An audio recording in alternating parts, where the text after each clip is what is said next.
snappity snap, printy printy printy, stackity stack stack stack.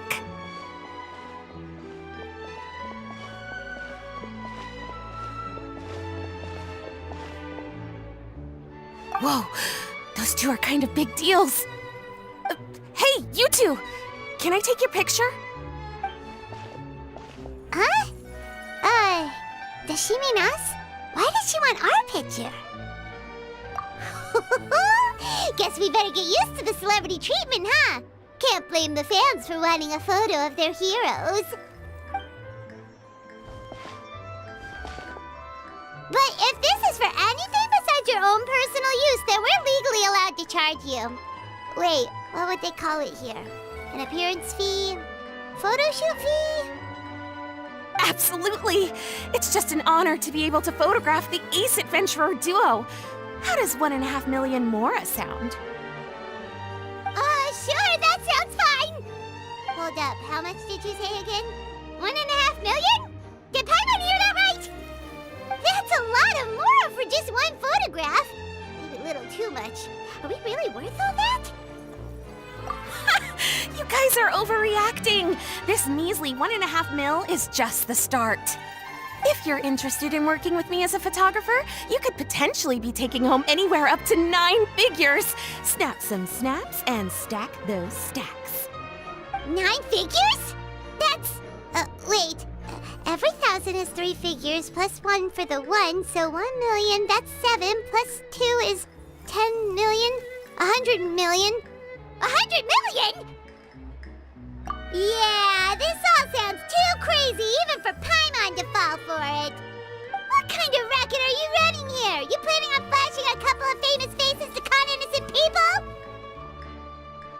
Con innocent people?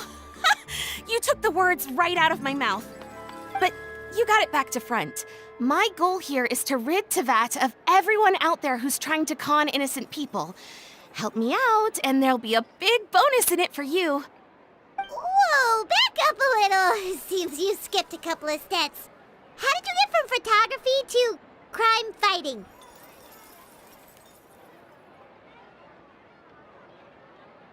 Well, it all has to do with an important problem in law enforcement that often gets overlooked. Target recognition.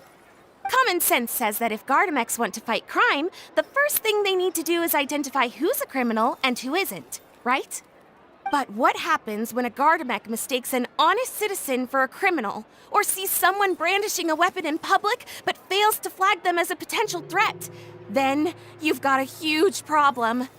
Think of the poor fisherman whose fishing rod gets mistaken for a spear, or the crafty crook who carries around a metal pipe to club his victims with, but dismissed as a regular plumber. Okay, fair enough. You're kind of making sense now. Great. Okay, so let's say I disguise myself as a cat, or a dog, or a finch, or a pigeon, or maybe even a blubber beast, because why the heck not? So I'm walking around the city streets like an escaped amusement park employee, and a Gardamex sees me. How do you think it would respond? Oh, that's cheating! A Gardamex not gonna do anything to some cute little critter. Also, what kind of blubber beast would even want to come to the city anyway? Bingo! Right answer. Gardamex are incapable of registering cats, dogs, finches, pigeons, and, of course, blubber beasts as potential targets. Their image recognition system actually ignores them completely. It is actually fairly logical if you think about it. Removing all the near-zero risk entities from the target database boosts performance in most situations. But here's a quote from a recent report in the Steambird. Several keen-eyed thieves who noticed a flaw in the Gardamex detection systems disguised themselves as blubber beasts during the commission of their crimes. Completely blind to the would-be blubber beasts, the Gardamex made no attempt to intervene in the thefts committed by the gang. Wait, so this actually happened? And the Gardamex really didn't catch them? Okay, that's pretty gutsy, but also kinda horrifying. What if they get bored of petty theft and move on to something even worse? They could get away with anything. Exactly! And that's why we have to fight these criminals in the domain of technology. It's turned into an ongoing tug-of-war between their disguises and our image recognition capabilities. And I, Lapine Pauline, specialist in graph adversarial technology, am determined to do my part towards a crime-free future for Fontaine. Currently, I'm in the process of collecting sample images. Once I have a large enough pool, I'll use that to develop a simple but powerful and highly accurate image recognition algorithm that runs on a small graphical processing module. Any clockwork mecha installed with this module will instantly be able to recognize people wearing disguises and accurately assess the criminal threat they pose. And, if all goes to plan, the Palais Mermonia will jump at the chance to have these installed on every Gardamech in the city. It's the business opportunity of a lifetime. Paimon's getting deja vu. Let me guess, you're a homebody researcher who prefers to stick to the city, limiting your potential sample size. And the reason you want to work with us is because we can go out into the wild and help you get all the other photos you need, right? Wow! Right again! Down to the last detail. It sounds like the Ace Adventurer duo has seen it all before. What do you say? Join my project, become a graph adversarial technology specialist, and together we can expose every costume defender in Fontaine. Crucially, with your help, we can build a solid graph adversarial tech pipeline and take Fontaine's technology and law enforcement capabilities to the next level. Everybody wins! This does sound like it's for a good cause. Forget tomorrow. We can't stand by and do nothing. There are criminals out there giving Blubber Beast a bad name, and that's something Paimon won't stand for! Great! And just like that, welcome to the team. Okay, take this. It's an image recognition sample collector. It contains recording and analysis equipment that I designed myself and comes complete with a user guide. I've already looked through lots of images from all over to determine the key features of the samples I'd like to collect. All you need to do is work your way through the guide, get the pictures, and bring them back to me.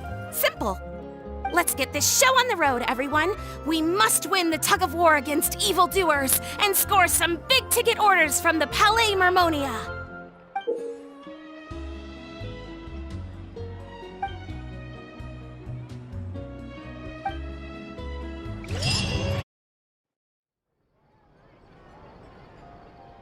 Huh? Isn't that Charlotte? What could she want with Lapine Pauline? Pretty please with the cherry on top, Charlotte. Journalist extraordinaire. Please tell me you're joking. I read that a gang of criminals tricked the Gardamechs by disguising themselves as blubber beasts. It's true, isn't it? It has to be.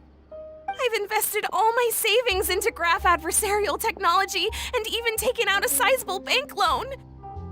I'm begging you like the beggiest beggar in all of begdom. Okay. I need you to calm down a little, Miss Lapine Pauline. I admire your passion for your research, and I don't mean to dash your hopes for those, big-ticket orders. But I'm afraid I'm not joking. The Blubber Beast incident was a short story mailed to us by an anonymous amateur author, written in the style of a true story. Oh, Paimon sees what happened here. Sounds like the report Lapine Pauline read in the Steambird wasn't in the news section after all. Funnily enough, I actually remember being in a meeting where the editing team was debating the potential risk of misleading the public with this story. They even went to Maison Gardiennage for advice. But to our surprise, they fully supported us printing it. They figured that the false intel would be a great way to dupe potential criminals into wearing ridiculous costumes when breaking the law. In truth, Gardamechs are extremely sophisticated in their capabilities. They can identify criminals just as reliably as the best human guards, so a crude disguise isn't gonna get you far. If anything, it'll just make you stand out all the more. Since we ran that story, the Maison Gardiennage has made a slew of arrests, including, one phantom blubber beast, a titanic red-crowned finch, and a specter man. So I knew this story had helped out law enforcement, But this is the first time I'm learning of an innocent citizen being deceived by it, and investing so much mora for nothing.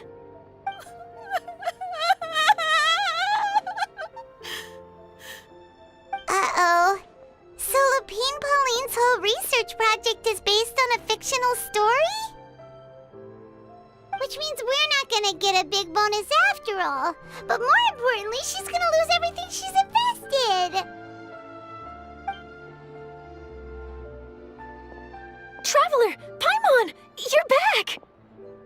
I was in the area taking some photos for a story when I got to talking to Miss Lapine Pauline about her research. She told me about your collaboration.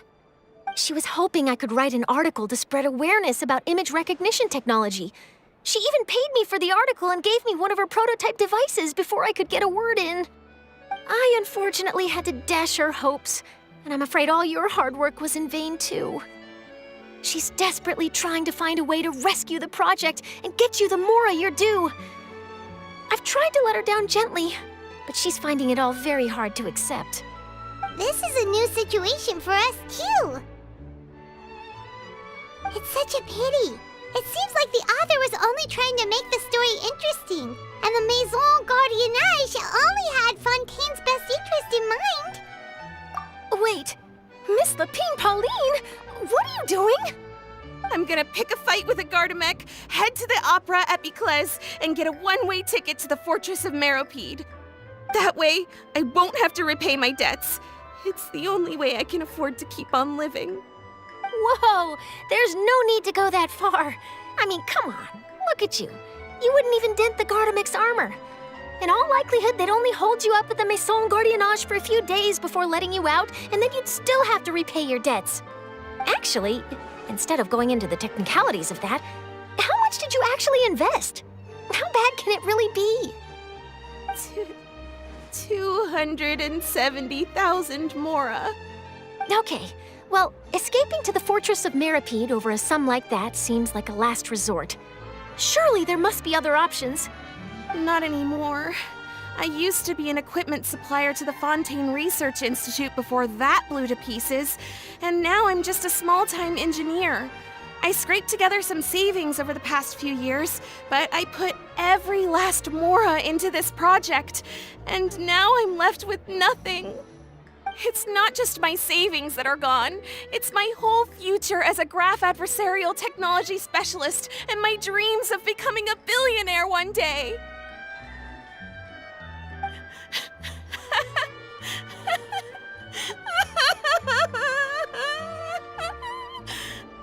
My life is over. Don't despair, Miss Lapine Pauline. I think I know a way for you to turn this around. This prototype you've given me, the camera lens for image recognition sample collection. It's really quite something. You said you designed it specifically for high-fidelity image capture and analysis, yes? The rapid focal length adjustment is a very useful function in its own right. It's sure to make many journalists' jobs much easier. In fact, I'd say it has the potential to revolutionize Fontaine's news media. So your research efforts thus far are by no means in vain. The technology you've developed may have many applications that you've never even considered. Really? Absolutely. I've been working as a journalist for the Steambird for a long time now. No one understands the issues we journalists face on a day-to-day basis better than me. So keep calm, take heart, and start thinking about mass production. In the meantime, I'll show your invention to all my colleagues to drum up interest in your product. I can't believe it! If this is true, then I can look into setting up a whole camera lens development pipeline.